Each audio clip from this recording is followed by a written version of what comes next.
The hell are you supposed to be?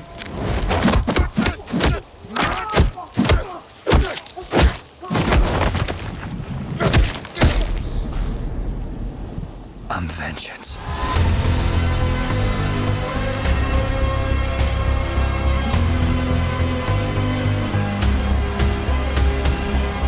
Comics Plus, what is going on? My name is Akasan, and welcome Bat in the Sun type fans and followers if you're following as well. My name is Akasan. I hope you're doing well. I hope you're doing swell. It is finally time to have this happen. The Batman spoiler discussion, and good Lord, you guys have been asking me all week what I thought about this movie, wanted me to get into these details, and I was just thinking, I have to do this with someone who is so much into the same level, who's so into the lore, the feeling, the meaning of being the Batman, of what it's like to respect the Batman, to respect the Bat. I couldn't do it by myself. So, ladies and gentlemen, it is my honor to be co-hosting, co-discussing this Batman spoiler discussion with my good friend Aaron Schoenke. What's up? What's up, man? What's going on, man? What's going on, man? Glad to be here. Glad to be discussing this with you. I know there's been a lot of talk about this film. That'd be kind of fun to get into with you. And I have not officially posted mine online either, so I wanted this is kind of a good time to do that. So I'm excited to. And for those of you that don't know, Aaron has been in the Bat fandom, and I'm not even saying that it's not even for me. It's definitely not a discredit, but some people might look at it like that. But Aaron has been in the world of doing fan films, but when I say fan films, it might as well be a major motion picture. Bat in the Sun has been around since 2001 here. You've been around for quite a while, and that is an accomplishment in of its own. It's graduated from my first introduction to Bat in the Sun was probably City of Scars, and it caught me. That was around, was that 2001 as well? No, that was 2010. Okay, wow. Okay, so actually then what is it? What was kind of like the thing that really took Bat in the Sun to the next level, or people really started noticing? Because I remember City of Scars. Yeah, well, we made content before YouTube was even a thing, and then I think the first thing to get a million views was this trailer, this like fake trailer we did that was called Batman Legends. And I know Patient J was like a big thing before YouTube. Like that was a lot of people were all about it. That was you guys, like, okay. First Joker film, before the actual Joker, and we used the song "Smile" before they did, so we we're kind of a little ahead of the curve on using, all that kind of stuff, I guess. But and then we did City Scars was big for us, and then we did the Beatdowns, and those took off, and those were was huge. And then we just recently came back to and we did Dying Is Easy, but also outside of doing unofficial IP, we worked with Valiant and have done a bunch of official stuff with them. And okay, I see. So Aaron, what is it about the Batman why Bat in the Sun? Why was it like Batman focused content in the beginning? You've done so many different things, but of course you keep coming back to the Batman and working with Kevin as well. And you guys have had this long career of basically glorious fan films. Well, what is it about the Batman? Well, so a couple things. Obviously a huge Batman fan. That's what kind of got me into this world. But I try to think of it like a lot of like the standards music wise, everyone like Frank Sinatra, they all sing "Fly Me to the Moon," or they always sing, "Embraceable Me" by, they always stick to George Gershwin. Nat King Cole was always a big, so a fan of George Gershwin. So it's like, I think there are certain things that call you back to, and even the Beatles, arguably, I think the greatest artists of the last 100 years, did cover songs from the beginning. So we kind of like at the beginning, we're like, let's do some cover songs, basically, which was Batman and so forth. But we built up such a fan base over that we always kind of keep coming back to it because the fans love it. I love it, you know. But like I said, we've done other stuff. We work with Valiant Comics officially. We worked with Saban officially. I mean, heck, our Green Ranger design is now in the video games and the comic books, you know, officially. And was not aware of that. Congratulations. Yeah. Which is cool. And yeah, I got to name the, you know, Ryu Ranger. And then also I did a lot of Mobile Stripe, like national commercials with them. And I was on Deadliest Warrior 10 years ago. And if I recall, didn't you do the body motion capture for the Spider-Man as well? Yeah, I was. For the Andrew Garfield game, I was Spider-Man on there, so that was cool. So I've done a lot of really cool official stuff in the superhero world, and I've actually had a chance to work with DC, or like I said, audition for Nightwing on the Titan show. But they're just something that, you know, as a fan, you know, you hear a lot of, you know, crazy fans. I bought a Batmobile, or I did whatever, you know. So we're like, this is fun. We love doing it. And, you know, it's we could redo our kitchen or make another Batman movie, you know, but the truth told is that the films have become so expensive now. I know. We run these Indiegogos because they're just, you know, we're bringing in all this talent, all these people, and it's just like, you know, it becomes very expensive. But I think it's all worth it. I think everyone's happy with the product that's produced. You know, it's still so much cheaper than or inexpensive coming in under the, you know, the price gouge that like an episode of The Flash costs. But we just love it, you know, and the fans love it, and it's fun to do. So I mean, it's an interesting thing because I think you come from the perspective of fan first, but you're also a businessman as well. So you want to make sure you're you know, making money, not swimming in it, but essentially that, you know, everybody's happy, everybody gets paid, and everybody, it's worth everybody's time to do this. But you're also producing art in a way, particularly with the beatdowns. I think that's actually the first time you and I actually made official contact. Yeah, I'd watch your reactions. And I specifically remember I wanted to make sure I got your permission to do a reaction to, I believe it was a Spider-Man and Spider-Man versus, that's what it was, Spider-Man versus Darth Maul. And then I remember particularly because of the fact that, you know, I have the Venom tattoo, and Venom is the symbiote thing is such a close thing. I was like, oh yeah, I think I said something, and then you directly emailed me and you were like, yeah, well, by the way, actually, I did research all the symbiote stuff. Oh yeah, I read a lot of stuff on the. I mean, I already knew that stuff anyways, but I had to be sure though. I mean, I'll take a Pepsi challenge with any other fan, but maybe you said something that you're like, I don't know if it can spawn or it can clone or can it separate itself.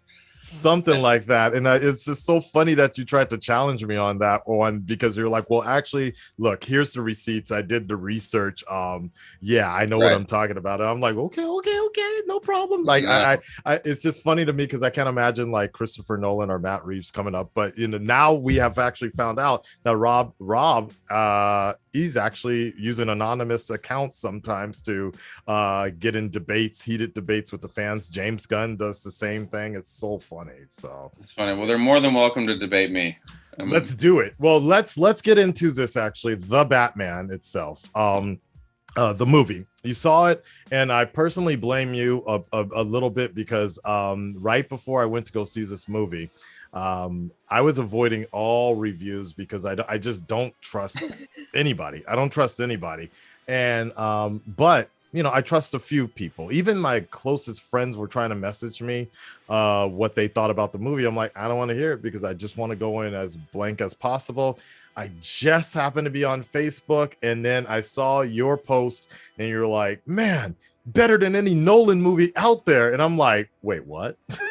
And I was like, wait, so if Aaron is up here saying this, I'm like, and you know, he knows the business. He's up here making movies, fan movies. He, you know, I love his stuff with City of Scars and Dying is Easy and all the beatdowns. I'm like, this, if for him to say something like this, I guess I'm in for a real treat. I go in, watch this movie, not off in the second hour or so, admittedly, and I'm just like, what is Aaron talking about? And so that's, I guess, what I got to get into this with you. Are you really thinking about me in the middle of that movie? I'm like, dude, I'm like, the one person I trust to give an accurate resolution. But then I was kind of mad afterwards because I was like, because I also saw you mentioning how the score was like the same 4 notes, and this was like a week earlier or something like this. And you're like, dude, it's the same 4 notes every time. Like, change it up.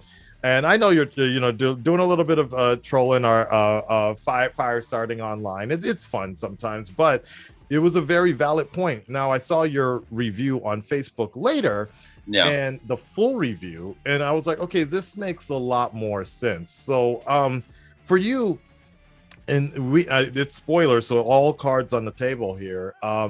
What was your just impressions of this movie?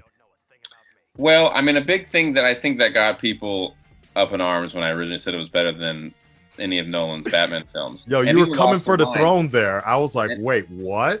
What was key when I said that, though, is I gave it a 7 out of 10 because truth be told, I'm not a big fan of Nolan's Batman movies. Right.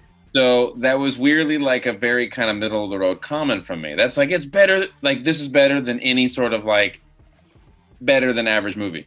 You know, and it's not to discredit, and for the record, before I get blasted by everyone online, in no way through any of this article am I insulting, Nolan or Reeves or Burton or any of the actors. They're all exceedingly talented, and I'm not saying that my films are superior or better or anything like that, because people love to just attack. Right. They love to compare, but that's not the thing. You can still like a movie and critique it. Yeah. Right. I mean, that's the whole point is you can't just blindly love everything, because then everything is like then everything is great and everything's terrible. It's just what it is. You have to judge. You have to judge it and it's like, and people talk about like art, and I really, this bothers me. They go, all art is subjective, and I go, that's true. All art is subjective, meaning how it affects you. You can listen to a Jack Johnson song, which is basically campfire music. I love Jack Johnson. He's Hawaiian like I am, but it's very, very simple. Or you can listen to Mozart, very, very intricate. I'm saying, like, the Jack Johnson affects me more. And I go, there's nothing wrong with that. But the next question is, well, what's more skilled? And I go, well, that's a very clear answer. Mozart is clearly more skilled. And people kind of like don't understand the difference there.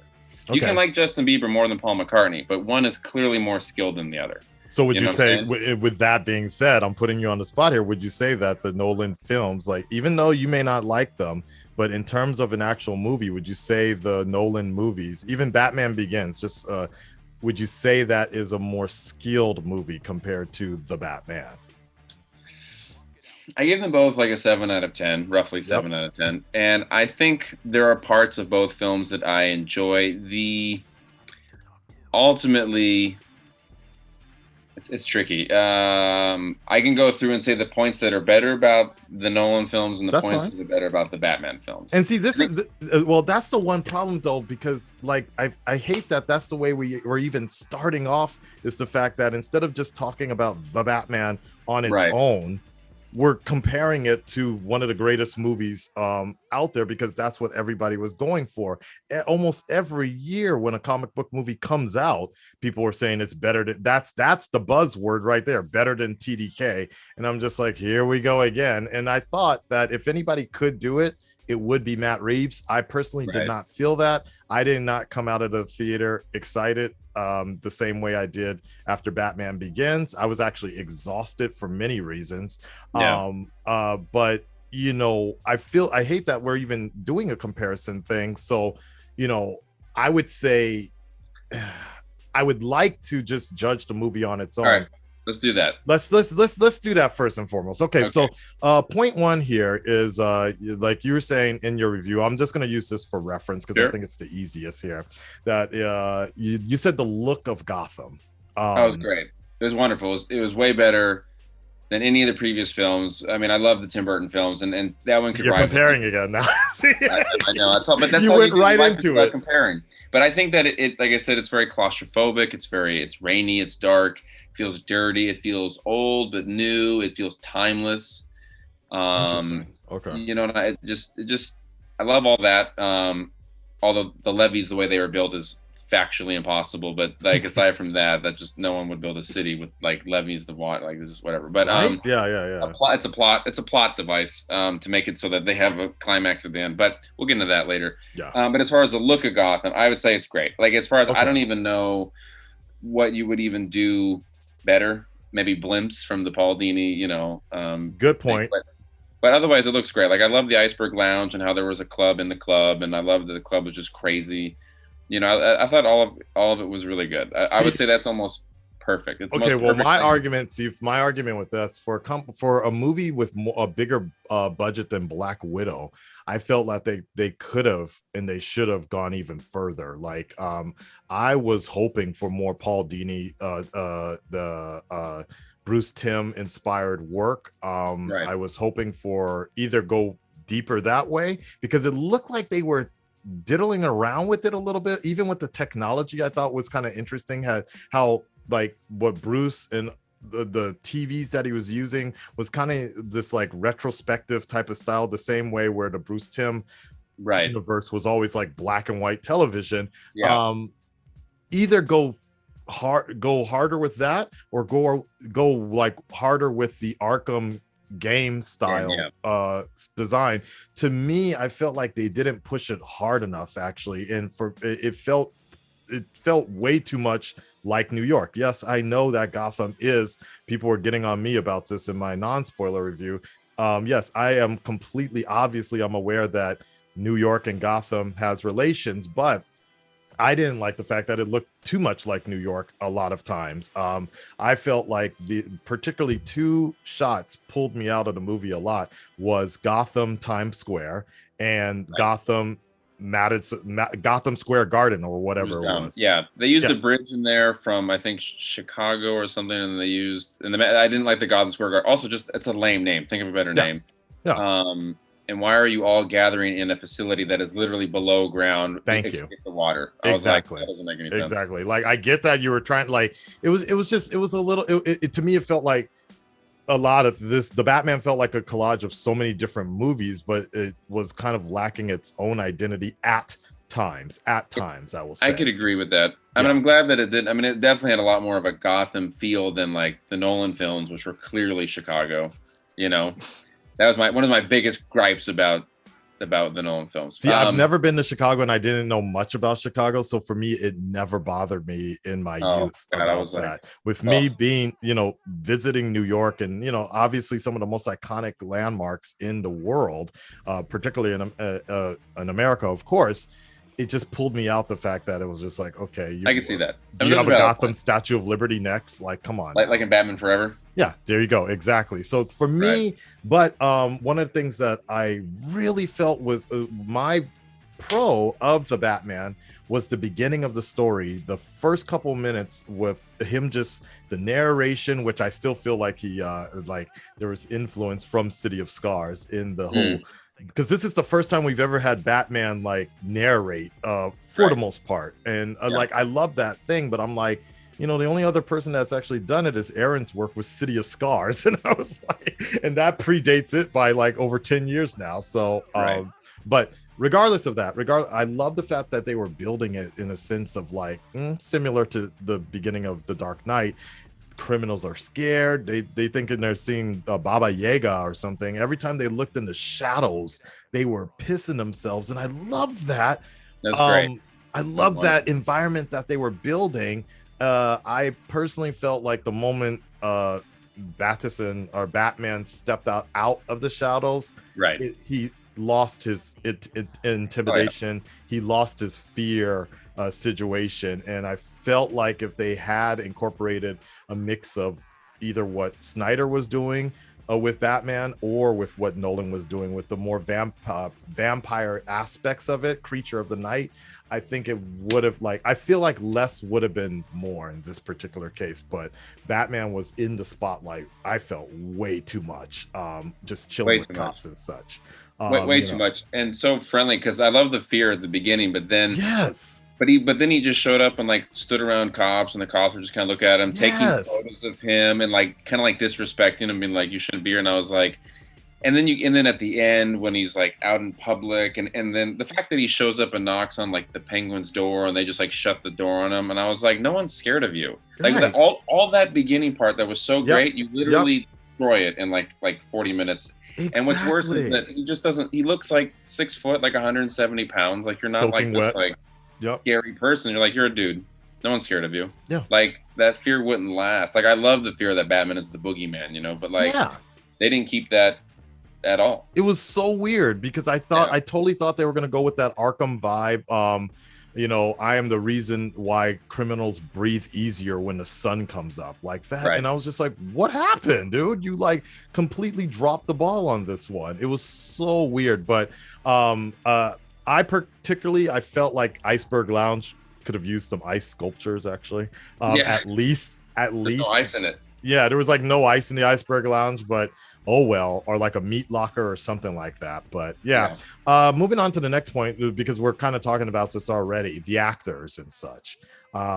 Your take on the act. I felt, unfortunately, I felt a lot of them were kind of one-dimensional, like, and it was really weird because these actors were putting it out. Like, I think they were definitely putting themselves out there, but for a 3-hour movie, these characters should not feel underdeveloped. That's what was so weird to me, was like that literally they only focused on Batman for the most part. Even Jim Gordon felt what's Jim Gordon's arc in the film, like, really, for a character that is, he says man the entire time. Come on, man. Like, come on. What's his arc? Like, I mean, truth be told, like, he does have an arc, but it's like over 3 hours with that much dialogue, should have been a lot bigger. Yeah. Wasn't there. I mean, I'm really trying not to compare, but honestly, I do feel that's a big point, is like, in Batman Begins, Batman doesn't show up for 45 minutes, but I feel like I have learned so much about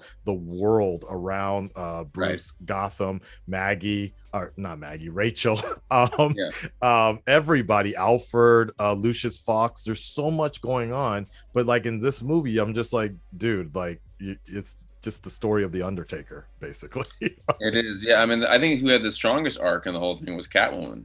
You know, and she did a good job, but it wasn't anything. I mean, it was the most accurate depiction of Catwoman we've ever had, but it also wasn't anything like stand out. Like, they're all good actors, and they're all deliver good performances. Nothing that took me out of it or anything like that. But yes, I agree. There's no performance in there that's like Heath Ledger or like Michelle Pfeiffer's Catwoman, where you're like, wow, like that was memorable, that was great. And today's people, because this is their thing, this is of their generation, they're like, oh, this is amazing. I was like, but you haven't gone back and watched the classics, so you don't know. So there really wasn't anything. And like, I would say on this, like, tell me some quotable lines from the movie. Just tell me one. Tell me a quotable line from the movie that just resonates, that lasts. Thumb drive. Right. That's it. That's it. I was like, but now if I said, tell me a quotable line from Heath Ledger. Oh, you can tell me like a ton of them. Tell me a quotable line from Jack Nicholson. Yeah. A ton of them. I was like, there's nothing in here. And you don't have to be corny or goofy to be quotable like the Marvel films. But you can still, like, you watch a Quentin Tarantino movie, dark, and dude, you don't even have to watch some of these movies and you'll still know the quotes. That's what's crazy about that. Don't make me choose. That's from No Country for Old Men. I've never even seen that movie and I still know that quote. That's when you have powerful performances, but not to say anything bad about these actors, but it's not just powerful performances, but it's also powerful editing and powerful writing as well. Script writing. That's what's most important. And I felt like the ball was just really dropped on this pretty hard, because like the most notable thing was thumb drive, only because it was like Batman kind of making an iconic joke or something like that. And then there's the whole narration at the end about I should be in the light, I can blah blah blah, but it's nothing like interesting. I wanted to ask you about Catwoman and Batman. I felt like their relationship wasn't as developed as people are assuming it was. Like, it looked like, for me personally, it didn't feel like Batman even cared that much about her, and then kind of changed up when he found out who she was and that she's Falcone's daughter and such. And then suddenly they were supposed to kind of be into each other or something like that. And for Catwoman to have a bunch of cats in her apartment and say I have a thing about strays, and then at the end of the movie it's like, oh yeah, well, I'm gonna go, I'm leaving now. So it was a little weird. I felt like their relationship wasn't as developed as the ending was kind of making it seem. I thought the relationship was handled well for being very subtle, and kind of like how it really was in year one. in the comic book, where like when she comes back later, it's more of like it'd be much more developed. I thought like it's just a first step, it was pretty good. Okay.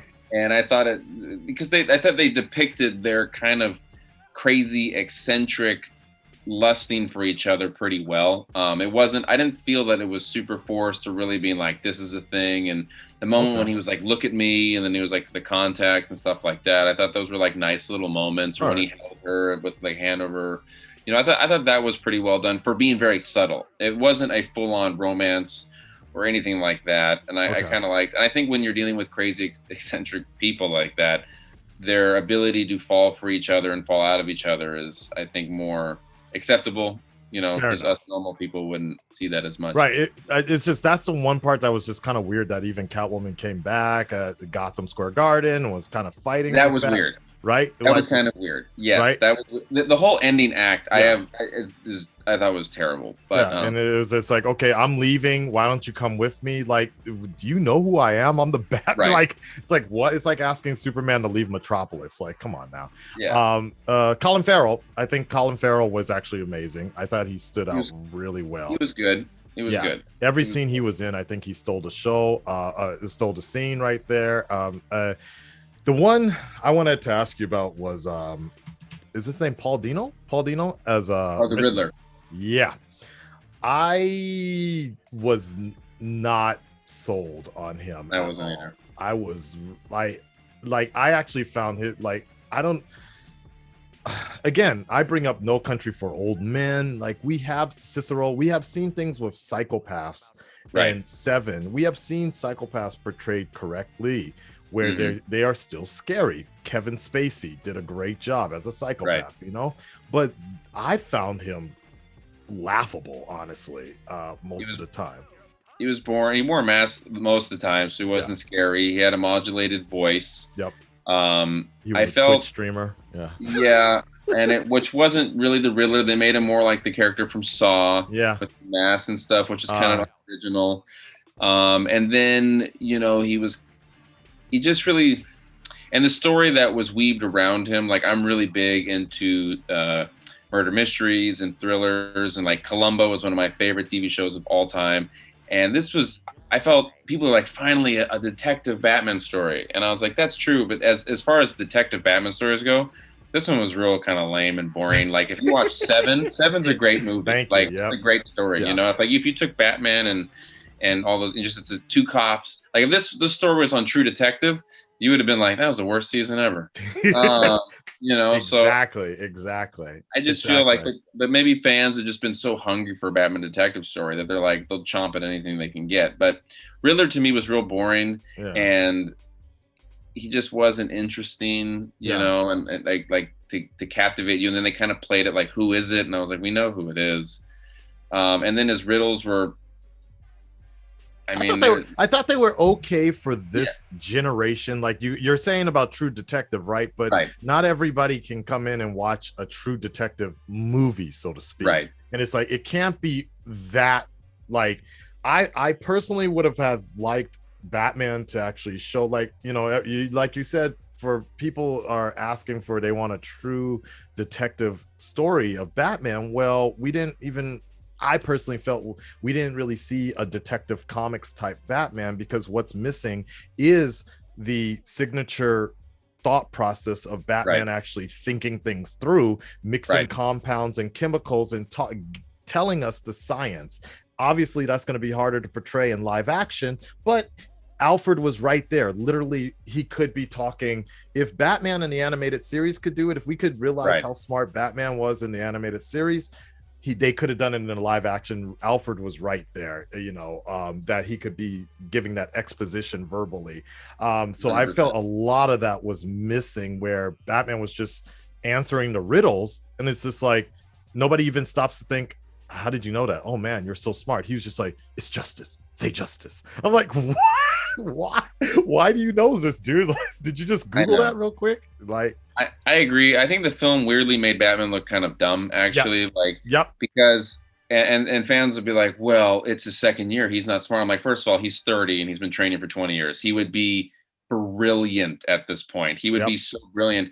Like, and the Riddler gave him that clue where they were like, a rat with wings, and Batman was like, it's a pigeon. That's what it is. And then the penguin's like, it's a bat, you idiot. And the Batman's like, oh, my bad. I dropped the ball. I didn't think that. And I was like, the whole audience thought that. Like, what do you like? Yep. Come on. Or like when Yep. I hate that he wears the contacts because it's super high tech for a very low tech world. It just seems out of place. And it also kind of undermines that like Batman has a photographic memory. He's like, I need to rely on this to be smart. And I was like, no, you just are smart. Also, how do you have these $1 billion contacts and you're also wearing black Timberland boots? Like, come on, like that doesn't make any sense. Like, come on, like walking like the Undertaker in every room, dude. Like, it's gonna Right. take you 5 minutes to get through this scene. Come on, man. like you can't even kick your boots away so much. But then like when Bruce goes and talks to Falcone, and Falcone's like, yo, your dad was like this and he was in the higher, and then Bruce is like, I'm so mad. Thanks for telling me that. Then he goes to Alfred and is like, Alfred, I'm mad at you. You lied to me. You lied to me. I'm like, bro. And then Alfred's like, no, I didn't. He goes, he's lying to you. And he's like, oh, okay. So you're just saying I'm super gullible then. I was like, yeah, Bruce, God, like how dumb are you? Like, are you 12? Like, I think like the movie, here's the thing is, someone told me this. They said, if you picture that Bruce Wayne is 14 in that movie, you're like, the movie's a lot more works. understandable. Yeah. No, it definitely worked. No, you're right about that. The music, moving the music. This was my biggest issue. Yeah, go ahead, get that water, man, because this was my biggest issue because like I look back to the DC Fandom, the first trailer that came out, and one of the reasons my channel is the way it is because that was one of my I teared up when Batman showed up and he was like, I'm vengeance. And you know, Right. we like the music and I thought Cool. it was Daredevil for a second, gunmetal, like all that. The music was great, but if you told me a year later that was going to be it for the music, that was Right. basically the only thing you'll remember in terms of music, and the trailer, the music of Nirvana from the trailer, which I thought was only going to be in the trailer, was actually Right. going to be used in the beginning and in the end of the movie. I would have been like, get out of here, man. Come on, man. Really? Very uninspirational, in my opinion. Yeah. I agree. Well, Okay. you know, I come from, you know, a world of music and my dad's a composer and Yeah. having studied music, that I come from actual themes that are memorable. That's, you know, the 80s and 90s, all these wonderful Yeah. themes. And this film, like literally the whole theme is dun dun dun dun dun dun dun dun. I'm like, that's it? That's literally 2 notes. I was like, I feel like he forgot to write it and turned in the next day. He's like, oh, I have a theme for you. Here it is. And I was like, where's like John Williams gives you like 9 themes. Like here's Catwoman. Yes. And now what they do is like they, not to say the whole music was just that. Obviously there is a lot of Right. underlining stuff where they use the strings to accent Catwoman, they use sort of stuff, but there's Yes. nothing memorable or Yeah. hummable in terms of like what is like, you could hum Superman dun da da da da, like there's a million parts of that, and I like the dun dun dun. That's nice for those action, you know, intimidation moments, but it's like, but now like Key point intimidation moments. But if you're about to come down Arkham style and take out 5 Twitch chat followers, Arkham style, and you know, incapacitate them, I would like a little bit more than just dun dun dun dun. I'm like, yo, it gets annoying. Come on, let's get that, like, let's go, like, let's go. It's fighting annoying. time. So yeah, I would say, which by the way, with his Twitch followers, like, because you know, Riddler is like streaming to like 500 people. Yeah. I just want to say that he had like 500 people show up. Riddler has the highest engagement of any social media person ever. He got all his followers to show up. bro, Shocking. they donated to the super chat, and they actually purchased stuff off of Amazon. Yo, Riddler he's gonna be good in Arkham Asylum. He's got a comfy pad there. And it gets me just disappointed in all the social media, because we mentioned a few things about whatever politicalness, and also you get flagged, but the Riddler's just able to operate like nothing, and he doesn't get censored at all. That's what I'm saying, man. We got to step our game up here. We gotta start spray painting "No More Lies" everywhere. Hashtag "No More Lies." Bad in the sun there. But yeah, okay. We talked about the music, the fight scenes. Okay, this is the one thing I think I will give the Batman over all the other movies outside of BVS, obviously, because you know that was all Zack Snyder's focus right there with Batman. Forget the actual story in Batman Morales. Let's just see him fight some dudes. But we're not going there. The Batman did actually have some good fight scenes. I wouldn't call them great because I particularly thought that for someone who was supposed to have all this, I mean, people keep on bringing up this whole it's his second year. Yeah, well, technically, TDK, it was Batman's second year as well. The Joker literally says a year ago. You know, I always feel like that's a poor excuse. Batman was fairly sloppy a lot in some fight scenes, and like I couldn't really understand. This is less of the fight scenes, but more of the action scenes. How somebody can take a exploding bomb straight to the face and not be blind, like Two-Face or something like that. Oh yeah, how he can get shot point blank sometimes and have no damage. Like I'm like, okay, dude, come on now. Like. There's a lot of just physical inaccuracies in here. Like he literally wingsuits through the city at 120 miles per hour. And they're like, but he opened his chute. I go, which opened for half a second, which caught a freeway overpass, which slingshotted him up into cement at now you have to know that that's now like 140 miles per hour, then slams down on a bus, then hits a car. And then he like rolls on the ground and he just gets up and he's like, oh. And I was like, the only way that would have made sense is if all of a sudden the screen went black and it said 8 years later. And then he's back and you'd be like, yeah, like the dude would be super dead. Or like when he's going through the elevator and they Uzi him like 30 times. And I was like, that would have knocked him over. And I don't believe, and here's the thing is, with Ben Affleck's Batman, or even our Batman, Kevin Porter, I believe these guys are beasts. They're tanks. They can take it. Like when Robert Pattinson took his shirt off, he looked 165 pounds, and I was like, there's no way that you're doing any of that, which undermines these cool fight scenes or cool action set pieces. And that really bothered me because I was like, you know, when he's walking around with those like that, it's going back to one point, but it was it's a nitpick, but it's a big one for me as a Batman fan. Was like, this dude needs to be, if he's going to be walking that slow, they should be treating him just like not Bram Stoker's Dracula, but even the original Dracula coming out. Like, look, cover the cape up, have that cape just I'm sure you're familiar with the Aliens versus Predator versus Batman fan, like a long time ago. Sandy, thank you. The whole love letter with the cape should be such a creature situation if you're gonna have him walking that slow. But if he's looking like just like a cosplayer, you know, like you said, 160 pounds, and some of the cops look more intimidating than him, then it's just not, you're not selling me on this dude. Like, not at all. Like, I would never be intimidated by him. Like, he's like, oh, he's so intense. And I was like, not really. I didn't see. And that was like his big thing. And everyone should be scared of him. He should be a head taller. And I was going online and saying this, that like people, I think they fundamentally don't get how important it is that he is jacked and cut. Now he doesn't have to be a monster like 6'5", 240, or like the way Ben Affleck is or Kevin is. But it's like, but he still needs to hone his body because, you know, Bruce Wayne, this is from page 2, panel 5 of Batman's first original comic in 1940. It says that he trains his body to human perfection, which he should be shredded, cut. Like, you should know that, like, because all Batman has is 2 things, because he's not a superhero. He doesn't have superpowers.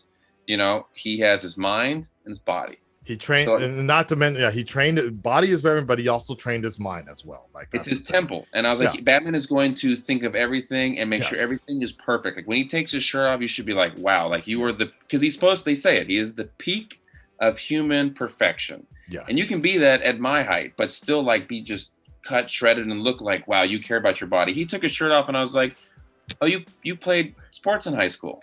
You know, you like, did rugby, dude. Like, then people like, well, you're body shaming. I was like, no. I was like, I think Robert Pattinson's in great shape.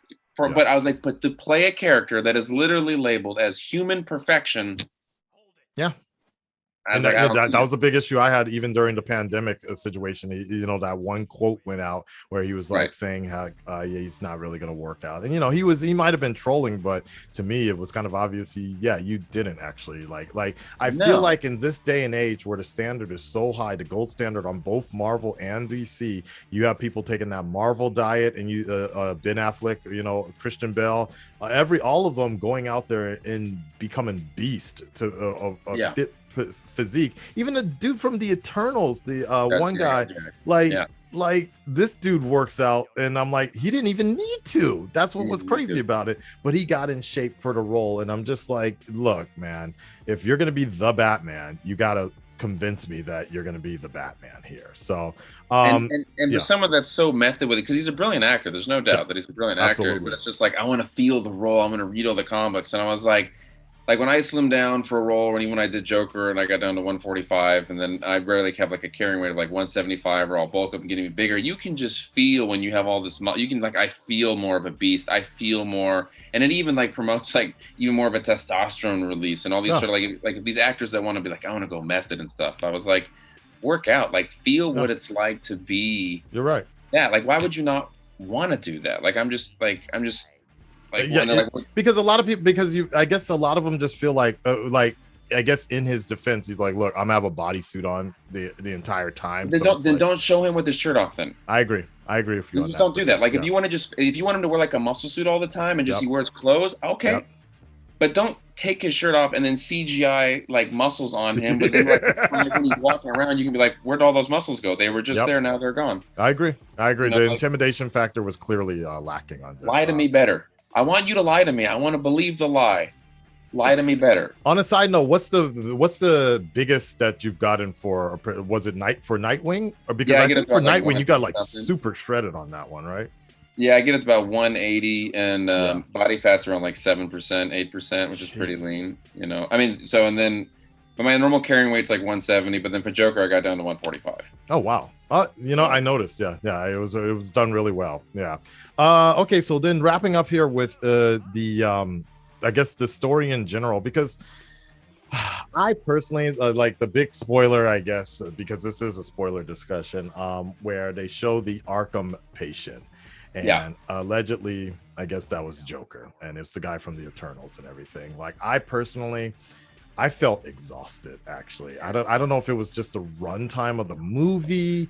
I was like, once Falcone was shot and killed, I was like, I'm good. Movie's over. Movie is done. Wrap it up, guys. Movie's over. So it wasn't just me, because I was just like, I was like, cool. This we're finishing. We're good. Clap, clap, clap. And I'm like, oh God, I forgot the Riddler's still out there. We still have a whole nother story. And I was just mentally done with the movie at this point. But once we get to the whole thing and I'm just like, first, honestly, I thought it was Hush for a quick second because they mentioned the Elliot. So I was like, okay, maybe Bruce's the Wayne's love child, or Thomas Wayne's love child, is trapped underneath Arkham or something, and it's going to be Hush. And then gradually I'm like, Two-Face, and I'm like, wait, what?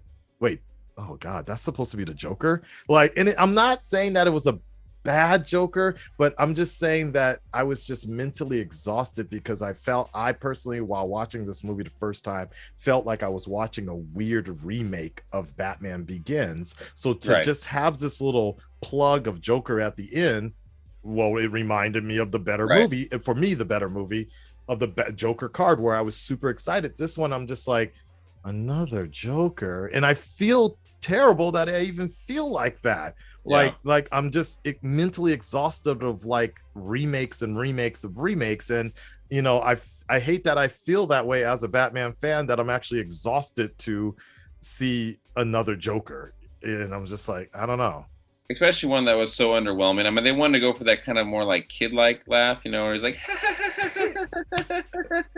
like kind of higher, which is kind of creepy, I guess, if you spin it right. And I don't want to judge it based off one line, but at the same time, I'm, as an audience member, you're supposed to judge everything you see, and there's not like a moment that just like, whoa, like that was, you know, like when you also you see, you know, any sort of cameo at the end of the movie that makes you go like, cool. I was like, all right, interesting.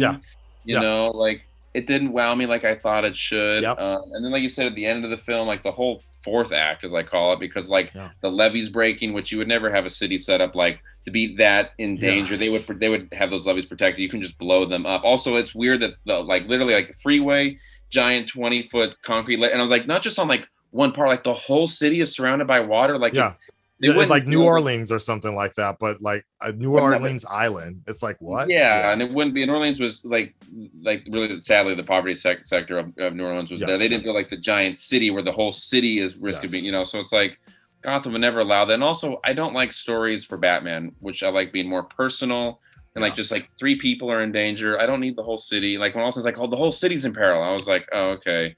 Which Batman can't stop that giant thing anyways, because the weird thing is the whole city's flooded. The whole city. If you flooded New York, right? Tens of thousands of people would die. Yes. Here they said we all need to go to Madison Square Garden or Gotham Square Garden, which was the dumb name. What? And I was like, why go to the one building that's below ground? Like you're gonna flood more. And then I was like, and the Batman at the end like jumps down there, which is very silly because he pulls that thing out of his chest and cuts the cable, which looks like I sacrificed myself. Oh no, I'm still alive. It's fine. I thought it was like Die Hard or something like that. Yeah. I don't know what I was watching. Yeah. And then he basically pulls people out, and he pulls the nurse or the mayor out, who just literally took a sniper bullet. So she should have a hole like this big in her, but she's fine. Doesn't matter.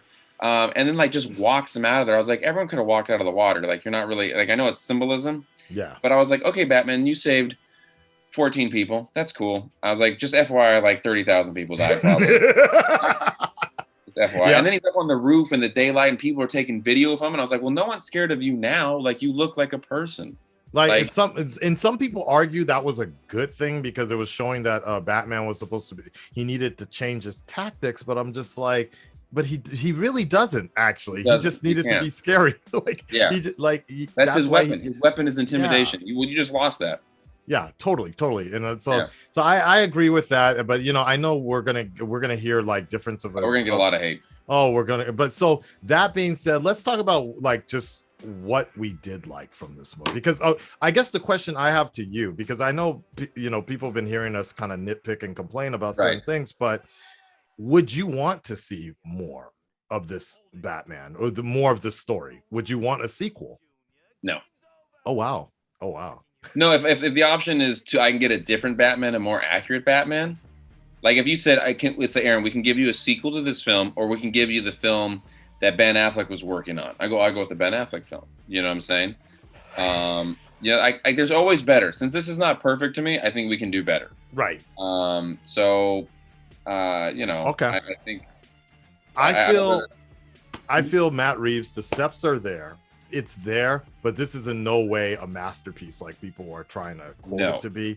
Like there's so many holes you can poke in this movie, and I think that's a huge thing. The runtime did not need to be as long. The music could have been a little more inspirational. There's just so much that they could have put more into this. Agreed. But I also feel that Matt Reeves at least has somewhat of a skeleton to work on and come with the next movie. Like, as somebody who is a huge fan of his Apes films, particularly Dawn, I was just so disappointed because at times I felt like Andy Serkis's Caesar was a better Batman than Batman in this movie. I agree. That's a good point. No, for sure. And some of the framing, the cropping, everything. I was just like, what is going on here? Where is that standard there? So I don't know. I love that. I think back on like after Ben kind of didn't want to direct it anymore, and they got Matt Reeves to direct Ben's script. I'm like, oh, that might have been the perfect hybrid of everything, And it's not to say that I'm a Snyder fan, because I'm not really.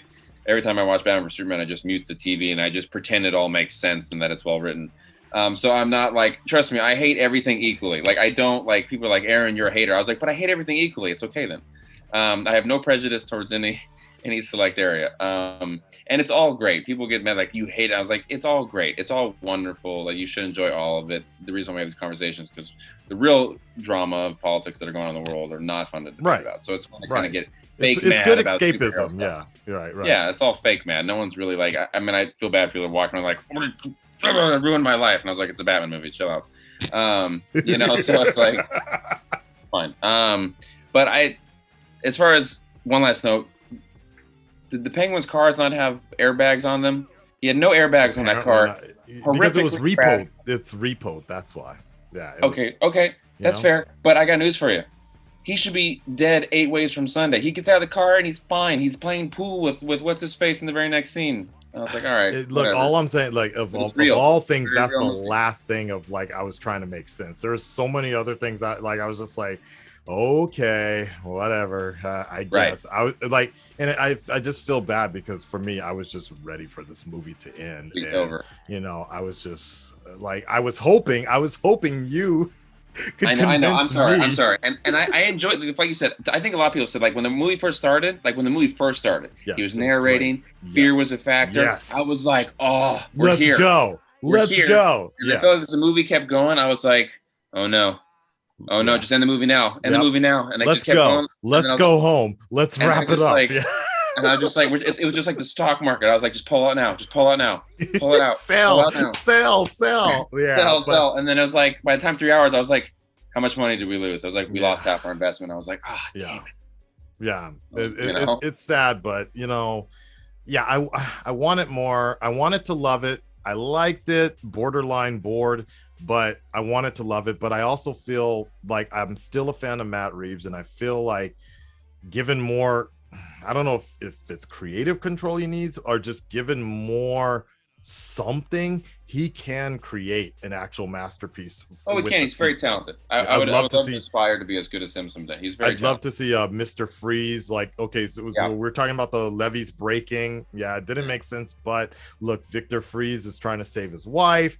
Nora is submerged underwater, and then something happens to him. I would honestly still love a more sci-fi, fantastical situation. I don't know if I would want Court of Owls anytime soon. I hate that story. I can't stand that. Really? Story. I don't like stories that have to dive back into Bruce's past. I think that's really lazy as a writer to go back and, like, he has a brother, he has some of this, he has an uncle, and I was like, he has a story. Create stories around him that he puts himself in. Like, even like this story was like, it's his dad, and then the Wayne Orphanage with the Riddler, and I was like, it's just wow factor writing, and I think that's lazy. So what if like, I know you'd rather get something else, but if you were to have a sit down with Matt Reeves and just pitch something for the next Batman movie in this particular world, what would you sort of think about, or what would you suggest to him? Oh gosh, I mean, I do love Freeze. I think Freeze is tragic. Yeah. You know. Yeah. I think that'd be really cool. It'd probably be my number one.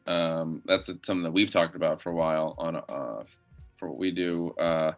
Two-Face is always great. Two-Face has never been done right. I would like to see him done actually where he has a split personality. You know. Okay, fair enough. That's okay. I'll give you that one. Yeah, I feel like that was missing from TDK. I still think Aaron Eckhart did a great job, but the split personality, Big Bad Harvey, was something that was definitely missing. Yes.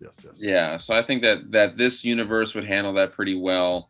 You know, so we'll see. Those are maybe my two go arounds for that, I guess. Fair enough.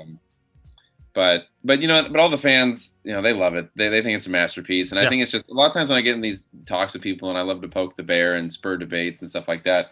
I almost want to say, before you comment, let me know how old you are. Yeah, I agree. I feel like if people are like, I'm 18, and I'm like, okay, so you're young, you don't know. Yeah, let's be very clear, everybody. That's not an insult. We're not calling you youngins, young bloods, or we're not insulting you. It's just that Aaron and I and others have come from a time where we were at the worst peak of Batman, Batman and Robin. We went 8 years without a Batman movie, and always like hearing rumors about Batman Beyond with Paul Newman or something like that. And like, finally, when Batman Begins came out, it was like, yes, for me personally, I cried tears of joy. Aaron was more just, okay, cool. It's better. Finally, it's somewhere close. It's not perfect, but there. But because I read the comic books, and with the Dark Knight Returns, and going all the way back to my dad was reading comics in the 70s, and that's what I was kind of introduced to Batman, and that sort of stuff. So it's like, when I hear people today after watching the Batman once or twice, and they're like, it's the definitive Batman, it's the definitive, and I'll be like, how old are you? I was like, it's not the definitive Batman. I go, you can love it, and it can be your favorite, and there's nothing wrong with that, and I don't want to take that away from you. And you should love it, because my favorite is the first Batman, 89, but it is also not the definitive Batman. It has all kinds of flaws, but for nostalgia, because that's what I grew up with, I love it, and this is what you grew up with, and now you love it. Totally fine. But don't go around saying it's definitive, because you're making yourself sound uneducated on the character. And then when I say that, people are like, well, you're gatekeeping. I was like, I'm not gatekeeping. I'm just trying to let you know there is a bigger world to Batman than just this film and maybe the most recent comic books, or maybe all you've watched is Nolan's films and this. I go, there's so much Batman out there. And I mean, I literally have a $400 something Batman suit of armor behind me. And I love almost every Batman movie that has come out, but I will say that they have not made a definitive Batman yet. Like, I think they all have parts of it. I think if you Yes, took Tim Burton's, exactly. you took Nolan's, you took what Affleck was, and you take Yep. me and put them all together, it's all there. Like, Yeah. there's all wonderful parts. But I was Yes. like, we haven't been like, which I think is so funny, because I think when you if you go back to the Ninja Turtles movie that came out in 1990, right? Okay. I was like, that I think is definitive. Like, the Turtles, when you watch it, you're like, this is pretty accurate to how the Turtles were, which is. You're right. The comic not the animated version, but the comic book version, the dark version. Yeah, that's very accurate. Yes. Which is, I think, so silly, because it's a movie about turtles that fight crime. That and it took place in the 90s, and it was I'm like, wow, they were one and done right out the gate, nailed it. We're 9 films into Batman, and we're like, well, we're kind of close. I was like, man, so I don't know. Also, just to clarify though, I did enjoy the film. I give it a 7 out of 10. I enjoyed the Nolan's film, Dark Knight. I give that a 7 out of 10. And then fans jumped to me for 7 out of 10. Why isn't it a 10 out of 10? And I go, because The Wizard of Oz is a 10 out of 10. Gone with the Wind is a 10 out of 10. Shawshank Redemption is 10 out of 10. All right, it is not an insult to give this film a 7 out of 10. I think that's very high. But I don't think it is. 10 out of 10 is reserved for the greatest movies of all time, and even when they come out, they're not considered the greatest movie. Right. Wizard of Oz opening weekend was not considered a masterpiece. Right. It grows into becoming a masterpiece, a cult classic. I even think Pulp Fiction. I don't even think Pulp Fiction was considered to be a great movie when it first came out like that. It was nominated for Best Picture, the same year as Shawshank, and Forrest Gump beat it, which is now widely considered has not lived on legacy-wise as Pulp Fiction or Shawshank Redemption has. Right. Or Schindler's List. I'm like, are you really going to say that the Batman is better than Schindler's List in terms of a piece of art? I was like, that's a joke. Yeah, exactly. So it's just don't come up here with your anger, attacking us for literally critically doing our job, which was, you asked us for a review, you asked us to break it down, we broke it down, it didn't agree with what you thought, and now you think our opinion is invalid. Well, no, it's I have the same issue with reactions sometimes. It's oh, you reacted to this wrong. No, I reacted exactly the way I was supposed to react, because it was my opinion and everything. It's not just because it doesn't mirror yours doesn't invalidate it or make it bad. So yeah. No, and there's always, like I said, there's all kinds of art. I love the movie Commando with Arnold, right? I love that movie. I'll put it on and watch it. It's a terrible movie. If you're like, Aaron, that's terrible, why would you watch it? I go, I agree with you. It's terrible. I know that it's terrible. I just love it. And there's nothing wrong with anyone loving stuff. And I will never be like, hey, don't love that. You should love it. That life is all about loving things. Yeah. But at the same time, if I came out, I was like, Commando might be the greatest movie of all time. You'd be like, Aaron, you're an idiot. Don't say things like that. You know what I'm saying? I'd be like, it's true, because I'd be stupid to say that. But yeah.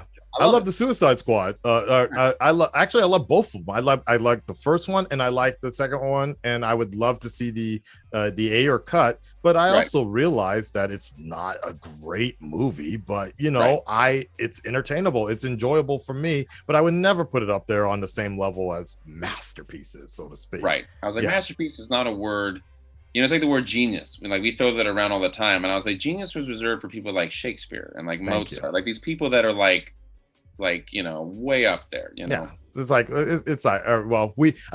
I think the real fans, the real ones, recognize and they understand where we're coming from. But speaking of which, tell me what's Bat in the Sun working on right now. You guys wrapped up Dying is Easy, and you had a great campaign. This was probably I feel like this was your biggest crowdfunding campaign, right? No, it was not actually. It was not. Oh, sorry. Legend of the White Dragon. Thank you.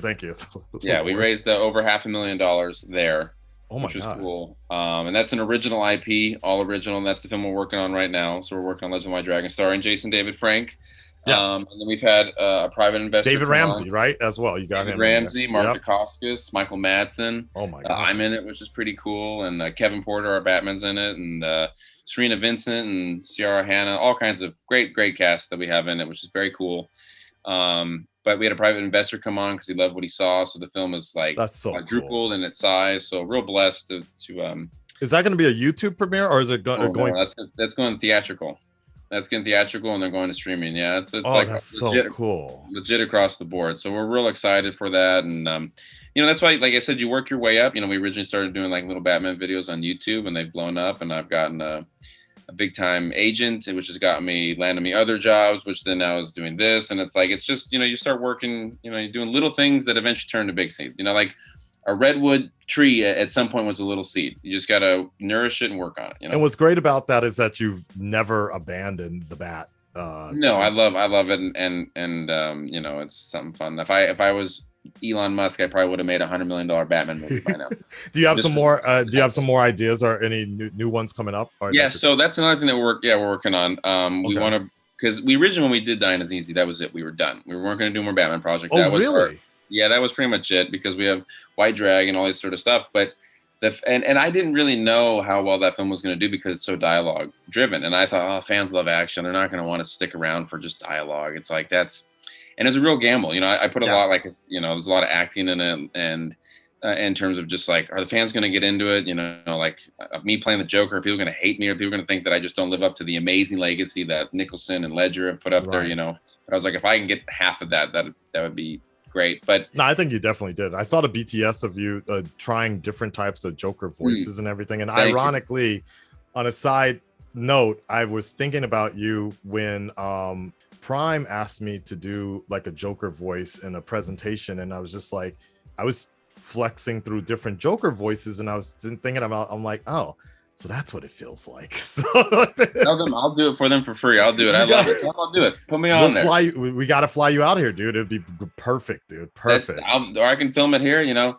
Oh, come on there and give them a little Joker. I love it. I love it.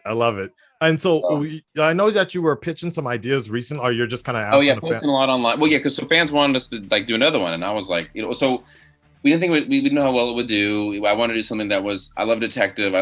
Despite being a fighting channel and growing up doing stunts, I don't really. Action movies are not my favorite. I like dialogue driven, like psychological films. So I was like, let's do the Batman. We'll see if fans like it. They might not. They might. I don't know. Because you never know. And then all of a sudden, they loved it. It's the most liked video on our channel. We got 4 million views in 2 days. It was our fastest growing in that short period of time. So I was like, wow, people really liked it. I was kind of surprised. And then everyone was like, when are you doing another one? When are you doing another one? And I get tens. Like at that point, I was getting thousands of messages a day, but now it's gotten down to 10 messages a day. But when you do another one, I was like, we should probably do another one then, I guess, because we'll just crowdfund it again, because they're expensive. That'd be great. But I was like, let's do it. So, and I was like, but what do the fans want to see? Because we want to do something that's, I love the idea of doing Freeze in live action psychologically. Freeze would be nice. I think doing Red Hood and dealing with the psychological problems of kill or not killing with Bruce Wayne is cool. Maybe dealing with Scarecrow and, dealing with, I think Batman's psychology is the most interesting thing, and how Batman can maybe outsmart the villain and stuff. The fighting's cool, and I like him overpowering people, but I want to see how it psychologically wears on him. That's why, we always have him narrate, because it's interesting that Batman's always the most boring person in his own movies, when in reality, he's the most interesting. But we have to get into his head, so he needs to narrate. Yeah. And Kevin Porter, our Batman, has such a phenomenal Batman voice that I loved him narrating. So we were trying to figure out, do we want to do Freeze? I love the idea of Freeze, but would it be interesting Red Hood, or maybe some other villain that I don't know about, that I know about that I haven't thought about, or what the fans want. But I ask the fans every day, and they get mad at me. They're like, just make something. And I was like, but I do it for their benefit. So it's not to insult them or bore them. It's to I'm one of you guys. I want to be let's figure this out. Imagine if Warner Brothers went on there every day and was like, what do you think about this? What do you think about this? It'd be cool, I think. It'd be cool, but it'd be interesting, but it's almost I kind of get a sense of it's almost kind of cop out, it's almost should we kill Robin or not? Well, we'll leave it to you guys instead, right? I try, since we try to represent the fans, I like to be in touch with them as much as possible. Yeah. So what do you guys like? Do you like this design? Do you not like this design? I saw that you were kind of pitching the Batman Who Laughs a little bit, and because I know fans really liked him. I'm not a huge fan of that character because it gets very sci-fi, and I'm not a big fan of the Metal series, but he's interesting, and I think he can have some interesting psychological dialogue with Batman. But I think Red Hood is cool, Scarecrow's cool, Mr. Freeze is cool. Who would you want to see? And it doesn't have to be out of the ones that I just said. Oh man, see, I personally I would like to see like something that I know that would probably take forever not to not be done on the big to be done on the big screen. So you just brought up Red Hood because I don't think we're ever gonna I'm gonna be 60 years old by the time we get anywhere close to Under the Red Hood type storyline or something like that. So I'd love to see the psychology art Under the Red Hood brought to life, and maybe with a little bit of more a twist or something more added to it like that, Right. you know. That personally, yes, I would like to see somebody tackle the Batman Who Laughs, because I think multiverse is something that is going to be very difficult for WB to handle properly anytime soon, and Yeah. particularly the a Batman Who Laughs. And now as a feature film, maybe not, but Right. as a beat down or something like that, I think that would be actually pretty damn cool to see. Maybe the man who laughs, Batman Who Laughs versus another rendition of Joker or something like that. Right. The one that actually caught my eye a lot was the Thomas Wayne Batman. Oh, Flashpoint Batman, yeah. Flashpoint Batman, like I don't know how you can do it, tell the story, but It's tricky, yeah.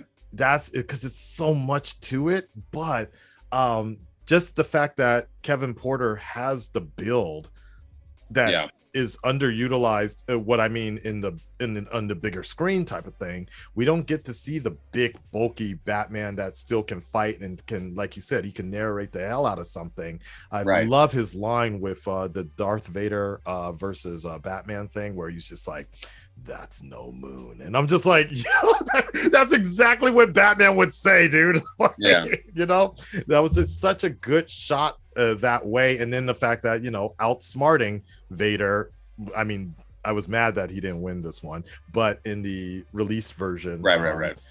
Superman, he lets Superman get out.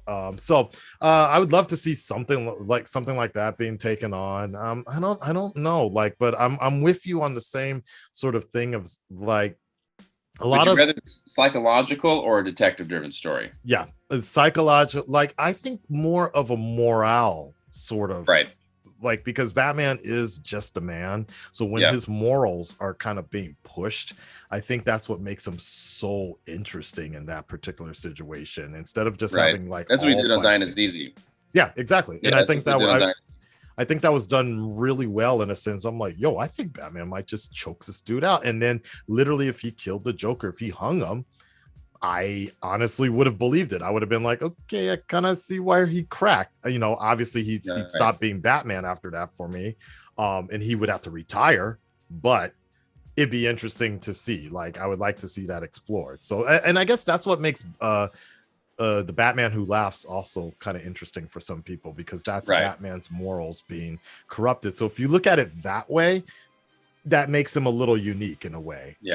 So you know, it's the further multiversal stuff that makes things harder for people to grasp. But yeah, I mean, whatever you do, like, I'm sure you're gonna get it with that sort of connotation in mind of like, let's explore the man behind the mask and continue on like that. So yeah, I think it'd be kind of interesting. Like, whatever, I guess whatever you pick, I just want it to be something where I would feel, as a Batman fan, I'm so glad that Aaron did it, because we will probably never see this on the big screen. This particular way. Agree. It's the same way I felt about your Wonder Woman versus Wolverine. Not the fact that they fought each other, but I think Tatiana, right? Just, when I saw this, and this is not a disrespect to Gal Gadot, but when I saw Tatiana, I'm like, this is perfect. I wanted Xena in the DC world, and Tatiana portrayed it perfectly. You know, this is how let's play the tip. I'm like, okay, let's go, dude. And then your guy that played Wolverine was perfect as well. So, as long as that's when I feel that, okay, Aaron made a project, or Bat in the Sun put out a project that I know the WB will spend 10 years trying to develop, then I know you did a good job. So I appreciate that. Well, we always try to do the best we can and deliver for the fans and honor the source material. So sounds good. It's all out of love, you know. So awesome, man. Well, I appreciate you coming by and chatting with the Batman about me, and among other things as well. You guys, make sure you check out Aaron and the Bat in the Sun. They've worked really hard to make put out a lot of fan content for us. And we might have our differences of opinions on certain films, but that's only because we care. That's it. Right. It's only because we care. We want more. We want these properties to be the best that they can be. Yes. Ask for more. Because some people be like, well, it's just a fictional movie. Like, don't get all bent. I was like, I was like, if you don't ask for more, you're going to end up with Batman and Robin again. You know, like, that's ask for more. That's a good point. More. The world is changing. It's not just about selling toys now. It's about selling $6,000 statues. And things like that. Anything else that you wanted to point out or so? No, just glad to be on her. I look forward to reading all the fans' angry comments below and seeing how much they hate us. But it's all, like I said, out of love and love these characters. And it's wonderful that we even have the opportunity to see these movies, especially with everything that's going on in the world. So, it's just cool to be able to talk and participate in this fandom. So definitely check out our future projects.